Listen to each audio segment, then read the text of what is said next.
한 주간 쟁점에 대해 이슈 미리 직감으로 예측해보는 시간이죠. 한판 직감 오늘도 이 두 분과 함께합니다. 먼저 김재섭 국민의힘 전 비대위원 어서 오십시오. 네, 안녕하세요. 도봉구에서 온 김재섭입니다. 예. 자, 그리고 최지은 민주당 전 선대위 대변인 어서 오십시오. 안녕하세요. 최지은입니다. 부산에서 오셨습니다. 네, 주로 부산에 있고 왔다 갔다 하고 있습니다. 예, 지방선거가 다 가까우고 있기 때문에 지역구를 좀 말씀드렸습니다. 자, 우리 오늘은 금태섭 의원님이 계시고요. 네, 서울에서 왔습니다. 네. 조금 전에 불출마 할지도 모른다고 이렇게 말씀을 해주셔가지고요. 예. 자, 지난주 한 주 쉬었습니다. 네. 대선 끝난 이후로는 첫 번째 뵙는 것 같은데 한 11일 지났나요? 네, 그런데 어떻게 보내셨어요?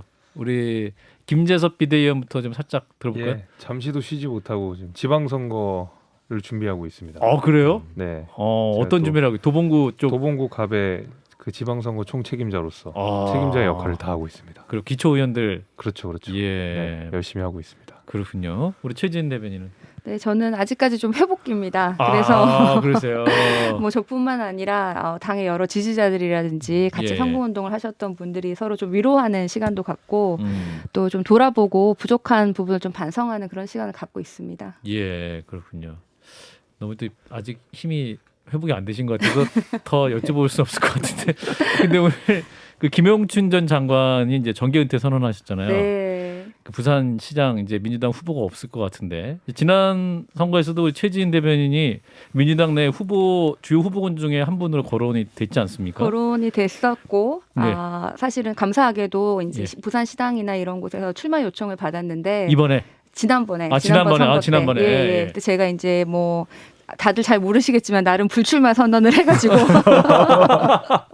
예, 출마를 하지 않은 적이 있습니다. 예, 예. 근데 이제 김영춘 시장님 같은 경우는 예. YS 정권 때 이제 정치를 시작하셨어요. 김영삼 예. 대통령이 비서로 시작을 하셨고 예. 이후에 사실 그때 당시에 보수당에 계시다가 독수리 오형제로 이제 민주당에 넘어오시고 그래서 우리 역사의 그 한국 현대사의 증인이라고 할 수 있죠. 그래서 비교적 젊으신데도 아주 정치 경험이 많은 네네. 소신 있는 분인데 네네. 이번에 이렇게 우리가 지금 패배의 아픔을 아직 극복하지도 못했는데 예. 정치를 그만두시겠다고 하니까 오늘 좀 많이 가슴에 많이 먹먹해지더라고요. 아하. 예. 그렇군요. 안타까운 일이라고 생각합니다. 예. 그래서 그 긴 과정을 남긴 책이 고통에 대하여입니다. 예. 김영춘 전 장관의 책 고통에 네, 대하여라는 그 책. 작년에 쓰셨던 고통에 대하여라는 책이 있는데요. 예. 정말 좋은 책입니다. 추천해드립니다.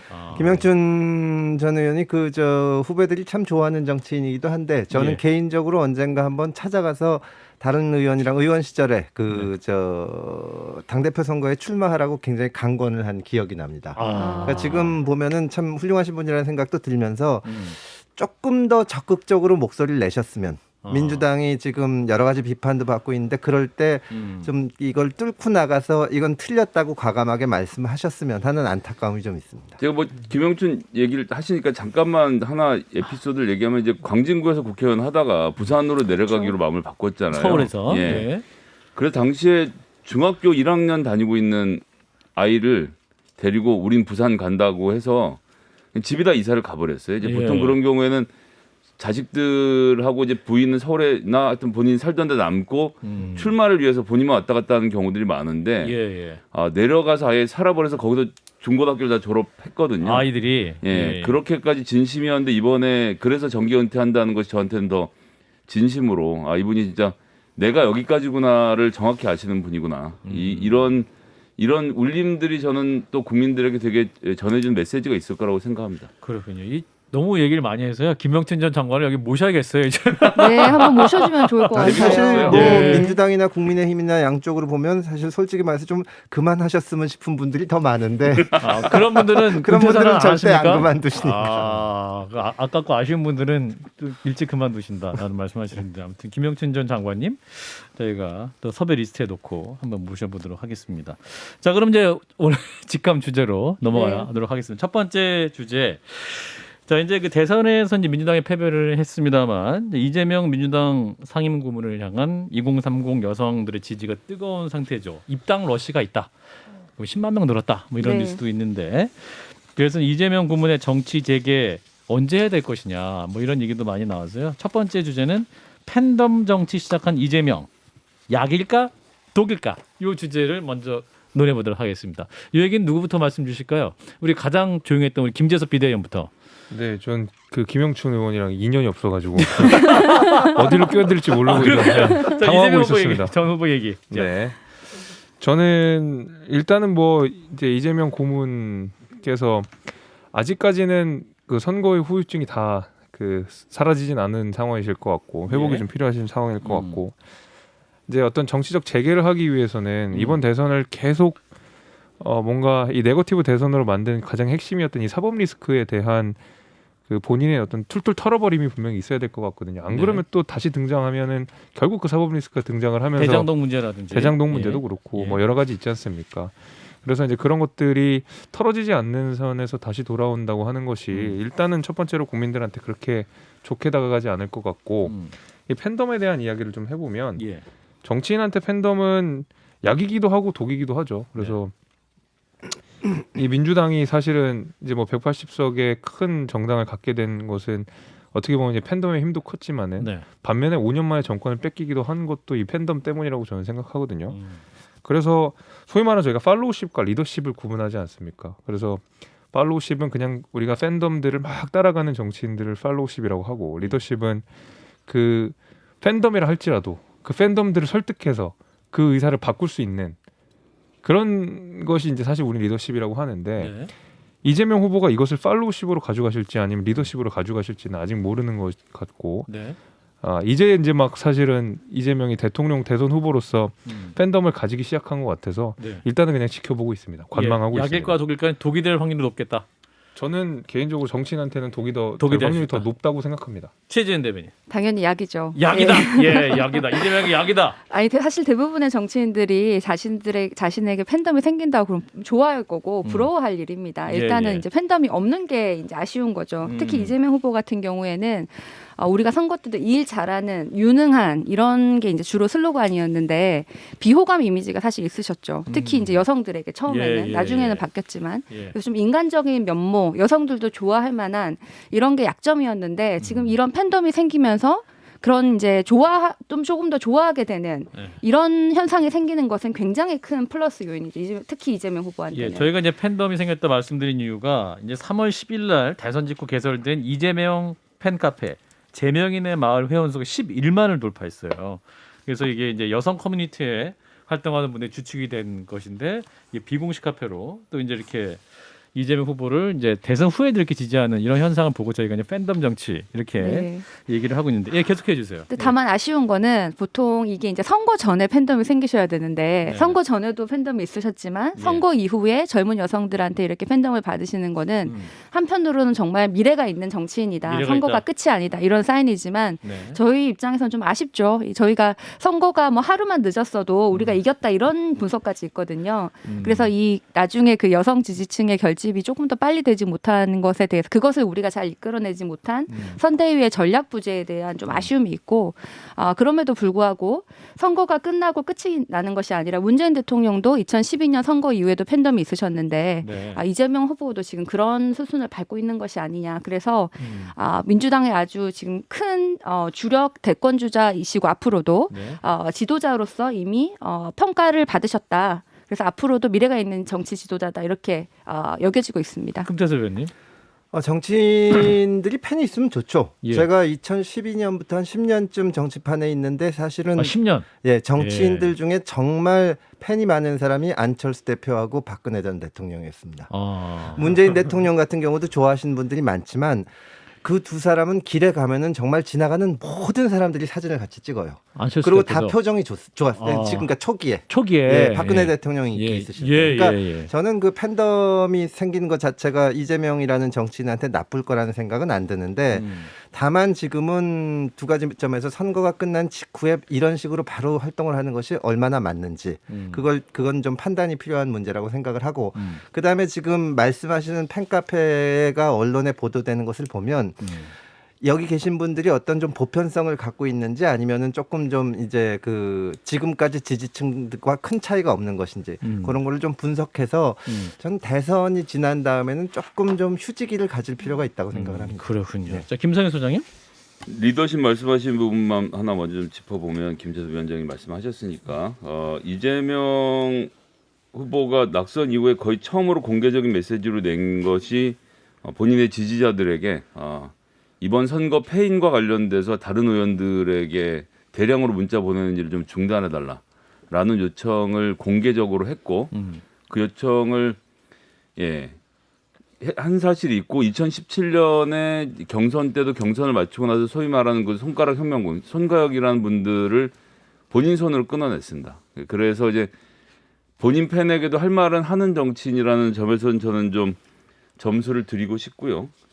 근데 이제 정치 재개와 관련돼서는 일단 이재명이라는 그러니까 이재명이라는 자산, 민주당에겐 굉장히 중요하거든요. 네. 1614만 표를 받아본 정치는 그 사람 하나밖에 없기 때문에 그걸 지금 지방선거에 고스란히 털어먹겠다라고 생각하는 것은 저는 절대 반대입니다. 일단 절대 반대고요.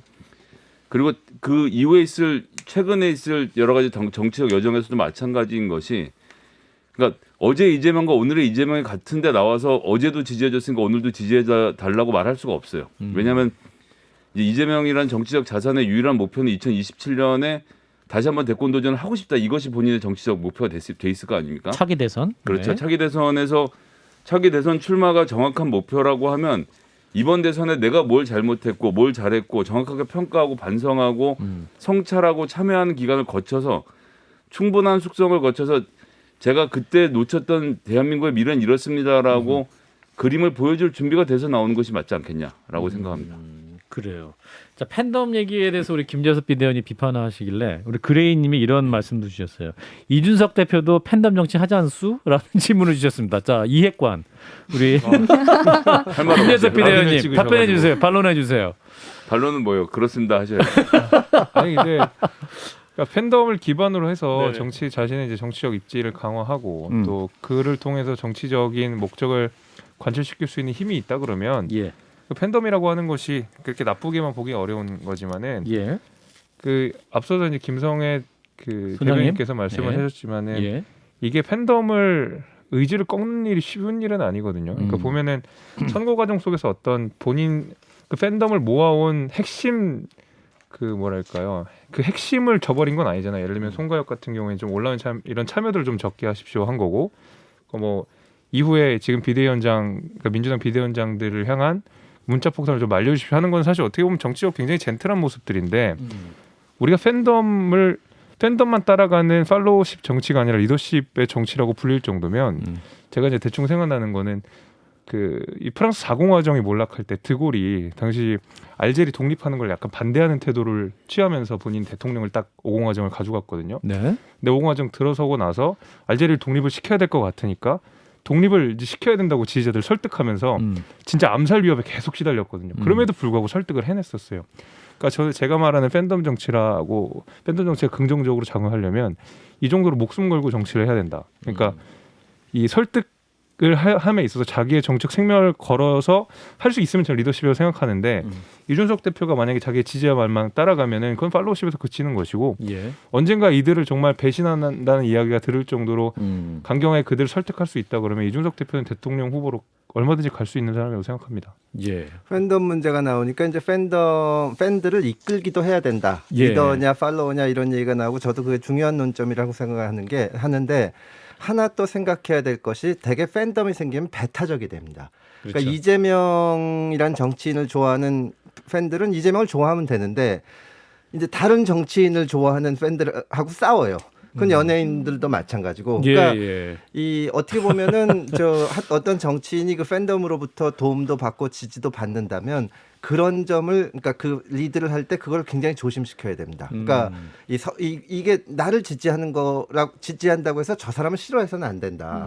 지금 보면은 팬덤을 가진 그 정치인 이준석 대표도 굉장히 조심하시겠지만 그런 모습이 가끔 보이는데 이 팬들이 이준석을 좋아하는 거를 넘어서 다른 사람들에 대한 이제 가끔씩 이제 그 적개심이나 이런 걸 표출할 네. 때가 있거든요. 그거는 예. 이준석 대표뿐만이 아니라 다 조심해야 된다. 이재명 고문도 이제 다시 시작하실 때 그런 거를 신경 쓰셔야 되지 않나 싶습니다. 예, 그렇군요. 자, 이재명 후보 아까 이제 우리 김상현 소장님도 정치적으로 민주당의 자산이다 이렇게 말씀하셨습니다만 그러면 언제쯤 그러면 등판 시기를 잡으면 좋을지 이재호 국민의힘 고문은 한 1년간 외국 나갔다 오시면 좋겠다, 쉬시고 오시면 좋겠다라고 이제 조심스럽게 말씀하셨는데 언제쯤은 그 재개를 하시면 좋을까요? 본격적인 금태섭 의원님. 저는 솔직히 말씀드리면 이건 이재명 그 고문에 대한 폄하나 뭐 그만하라 이런 건 아닌데 예.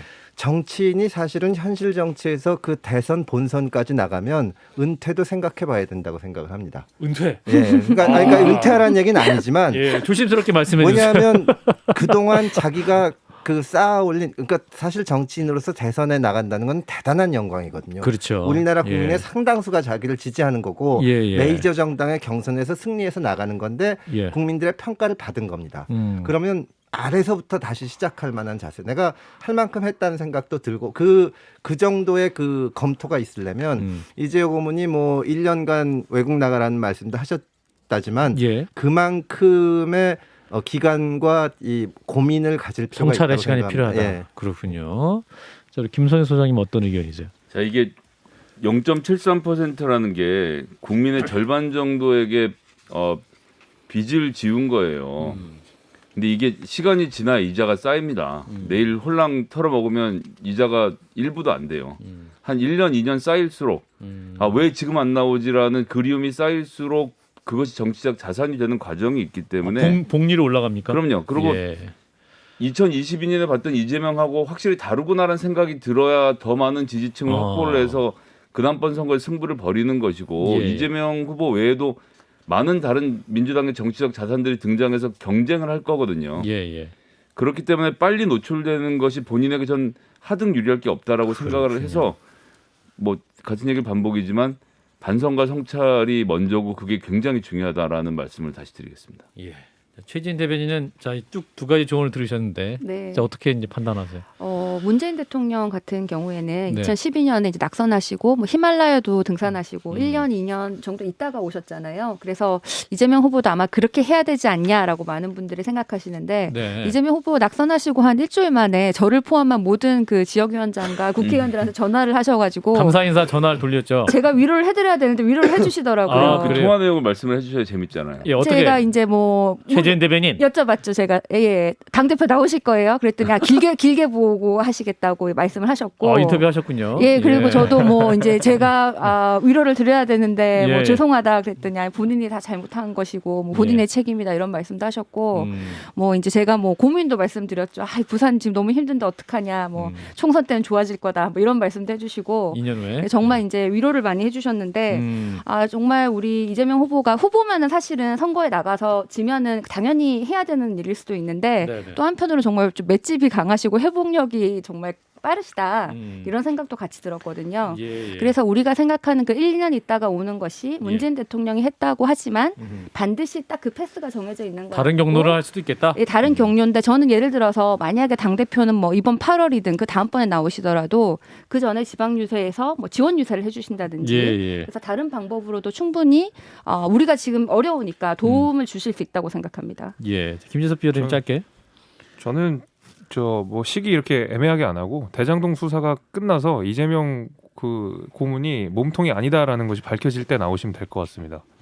그게 제일 깔끔할 것 같고 왜냐하면 예. 수사가 사실 지금 굉장히 지지부진했잖아요. 뭐 네. 당사자들 부르는데 보름씩 걸리고 막 그때 비판했던 게 야 보름이면은 저 당사자가 오리배 타고도 필리핀 갔을 때인데 그럼 검찰 뭐하냐 금융자료 수사 하나도 안 하고 이런 비판들이 계속 있어왔기 때문에 저는 적어도 여기에 대한 매듭을 짚고 나오시는 것이 예의다라고 생각합니다. 알겠습니다. 자, 첫 번째 이슈는 여기까지 논의하고 이제 두 번째 직감 이슈는요. 자, 청와대 이제 윤석열 정부의 청와대 용산 이전 국민적 공감대 얻을 수 있을까? 요 질문을 하도록 하겠습니다. 이 질문에 대한 답변은 우리 최진 대변인부터 말씀 주실까요? 공감대 얻기가 힘들겠죠. 저를 포함해서 민주당도 이왕 당선하셨으니까 제가 뭐 반대를 많이 했지만 선거 중에는 당선하셨으니까 잘 하시기를 사실은 바라는 마음이 있습니다. 예. 우리나라 국민으로서 그럼요. 지금 뭐 민주당이 발목 잡고 싶지도 않고 잘 하시기를 특히 초반에는 또 그런 모습을 우리가 협조하는 모습을 보여드리는 것이 우리도 지방선거에 역풍을 받지 않는 그런 방안이라고 생각을 하는데 이 청와대 용산 이전은 좀 너무 황당한 일이다. 저희가 아무리 생각해도 여러 가지 면에서 왜 하필 지금 이렇게 급하게 왜 이런 식으로 이런 것들이 걱정이 되거든요. 그러니까 뭐 광화문에 이전한다는 거는 문재인 대통령뿐만 아니라 제가 찾아보니까 김영삼 대통령도 그런 약속을 하셨어요. 근데 항상 얘기를 했다가 항상 안 됐던 일입니다. 그런데 이번에 광화문에 다시 똑같은 상황인데 똑같은 공약을 한 것도 조금 준비가 부족하셨지만 다시 또 해보니 광화문이 안 되니 그럼 이번에는 꼭 용산으로 가시겠다는 건데 그러면 그 절차에 대해서 소통과 좀 이렇게 토론도 있을 수 있고 네. 필요한 예산에 대해서 국회에 뭐 이렇게 통과도 받아야 되고 또 지금 뭐 그 당선자가 가시면은 그 다음에 그 국방부가 이전해야 되는데 그분들은 어디로 가실지 예. 그 근처에 뭐 비행기 고도 제한이라든지 거기 있는 비행금지구역? 지역들 예. 그리고 지역 주민들의 이제 반발이라든지 아니면 뭐 교통 홈잡이라든지 생각해야 될 게 굉장히 다각도로 많은데 네. 거기에 대해서 이렇게 아주 빠른 시간에 급하게 굳이 할 필요가 있는지 뭐 옮기시더라도 조금 더 천천히 옮기셔도 되는 건데 왜 지금 이렇게 하시는 건지는 조금 약간 독단적으로 보이고 협치가 아닌 것으로 보이고 법치도 아닌 것으로 좀 보입니다. 김재섭 비대위원. 그 제왕적 대통령제를 없애기 위해서는 절차에서 다소 제왕적 대통령제 이상의 그 추진력을 보여줘야 된다고 생각합니다. 저는 이제 거기에 대해서 왜냐하면은 무슨 말씀이죠? 굉장히 너무 무리였어요. 아니요 지금 다시 한 말씀해 주세요. 진지하게 얘기한 겁니다. 그러니까 이제 보수 정당에 내려오는 금원이 있어요. 예. 그게 뭐냐면 바뀌지 않으려면 다 바뀌어야 된다 이런 얘기가 있거든요. 예. 마찬가지로 그 제왕적 대통령제를 바꾸기 위해서는 그 기득권이나 관성이 워낙 강하기 때문에 굉장히 강한 추진력을 가지지 않으면 그 제왕적 대통령제 특히 이제 청와대를 중심으로 한 제왕적 대통령제를 부수기가 굉장히 힘들다는 거죠. 너무 견고해서. 그래서 저는 제왕적 대통령제를 부수겠다는 사람이 그렇게 제왕적으로 추진하면 되겠냐라는 비판에 대해서 예. 이렇게 얘기를 하는 겁니다. 그래서 제왕적 대통령을 부수기 위해서는 제왕적으로 해야 때로는 된다. 그거보다도 더 강경하게 추진해야 되는 일이 있고 저는 이제 사실 처음에는 굉장히 급하게 추진하는 게 아닌가라는 생각도 좀 들기도 들고 우려도 예. 지금도 되긴 됩니다. 예. 근데 지금 아니면 못하는 것도 맞는 것 같아요. 사실 위원회다 뭐 절차다 많이 해가지고 매번 그렇게 또 실패했던 것도 사실이고 저는 그래서 일단 마음을 먹었고 그 다음에 용산이 비용이 들어가는 문제들 실무적인 문제들이 좀 있는 건 사실이지만 얼마든지 커버가 가능한 이슈라고 생각합니다. 그리고 특히 뭐 합참이라든지 이것이 지금 그 우리가 뭐 그 어디야 남태령으로 간다든지 예. 아니면 연합사가 평택으로 간다든지 하는 거는 오히려 국방이나 안보 면에서 더 실효적이다라는 평가들도 분명히 있거든요. 저는 그런 의미에서 애초에 좀 재개편을 하면서 예산 문제는 국민들한테 설득을 앞으로 추후에 더 해나가면 되는 문제인 것이지 예. 이것이 뭐 너무 급격하게 돼서 막 안 된다 내지는 용산은 부적합하다 이렇게 하시는 건 아닌 것 같고 빠르게 알겠습니다. 진행하는 게 좋을 것 같습니다. 이왕 이렇게 된 거. 자, 윤석열 대통령 당선인 측이 저녁에 때 입장이 나왔는데 청와대가 이제 용산 집무실 구성에 제동을 건 것과 관련해서 문 대통령이 계속 협조를 거부한다면 정부 출범 직후에 통의동에서 집무를 시작하겠다. 그리고 5월 10일 0시부로 윤 당선자는 청와대 완전 개방 약속 반드시 이행하겠다라는 입장인데 요거 짧게 의원님이랑 소장님 먼저 의원님부터. 예, 저는 좀 유연성을 발휘했으면 좋겠습니다. 사실은 민주당에서 이거 협조 안 해준다는 자체도 이해하기가 어렵지만 네네. 만약에 그런다면 저는 민주당이 정말 국민적 공감대 얻기 힘들고 이거 실패한다고 생각하면 해주세요. 실패해도 윤석열이 실패하는 거니까 496억 주고 한번 해봐라. 그러니까 그걸 자꾸 방해하니까 갈등이 생기는 건데 예. 그렇다면은 또 윤석열 당선인 측에서도 유연성을 보여서 이렇게 해보려고 그러는데 잘 현 정부가 협조를 안 하니까 취임하고 나서 하겠다. 한 발짝 물러서면 국민들이 더 좋아할 겁니다. 그렇군요. 한 발짝 물러나는 쪽이 지지를 얻을 것이다. 네. 김 소장님. 뭐 통일동에 계시면서 청와대 전면 개방하겠다라고 하시면 당선자의 뜻대로 하시면 되겠습니다. 전 뭐 그걸 무슨 뭐 비판적으로 보고 이러는 게 아니라 예. 어쨌든 국민이 윤석열 당선자에게 꿈을 펼쳐보라고 한 것이거든요. 예. 근데 그 꿈은 개인의 꿈이어서는 안 되고 헌법기관으로서의 대통령, 국정 운영의 일환으로서 국가 발전의 일환으로서 그 꿈을 꼭 펼치시길 바라겠습니다. 두 분도 20초씩. 김재섭 비대위원부터. 아까 뭐 얘기를 많이 했는데요. 예. 우리가 통일동 집무실에서 일을 시작하겠다. 예, 그렇게 이제 시작을 하시고 저는 용산으로 이미 칼을 뽑은 이상 네. 빠르게 추진을 하고 그리고 결과적으로 저는 그게 공간이 변하는 것 자체가 청와대가 가지는 권위적 문화, 대통령이 가지는 초헌법적 권한들이 무너지는 문화적 배경이 될 거라고 저는 상징이 될 생각합니다. 것이다. 네, 최지은 대표님. 저는 지금 우리가 민생이라든지 얘기해야 될 게 굉장히 많은데 집무실 위치로 너무 많은 에너지를 소비하는 것도 지금 시작부터 굉장히 안 좋은 사인이라고 생각을 하고요. 예. 이번에 이 과정, 이 협치하지 않고 불통 이런 모습이 청와대에 대해서 본인이 이제 비판한 것이 소통하지 않는다인데 소통의 방법을 어떻게 개선할까가 더 중요한 것이지 위치 주소를 뭐 이 주소에서 이 주소로 옮기는 게 중요한 게 아닌데 국방부로 옮겨도 이분이 소통을 하실 건가라는 것에 대해서 강한 의문이 듭니다. 예, 오늘 직감은 여기까지 논의하겠습니다. 김재섭 전 국민의힘 비대위원 그리고 최지은 민주당 전 선대위 대변인이었습니다. 두 분 고맙습니다. 감사합니다.